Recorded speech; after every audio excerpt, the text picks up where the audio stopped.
In this video, we'll show you how to purchase a garage in GTA Online. If you find this helpful, don't forget to like and subscribe. A garage lets you store personal vehicles and you can buy one from in-game websites.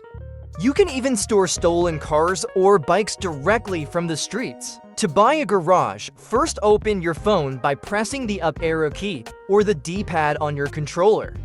Then go to the internet and look for Dynasty 8, select it, and click on View Property Listings.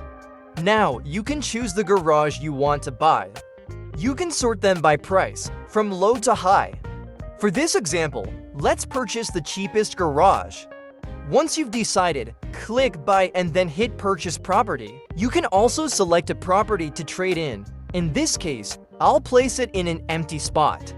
And that's it, you've got your new garage. Now, you can store some vehicles in it. If you found this guide useful, please like and subscribe. Thanks for watching.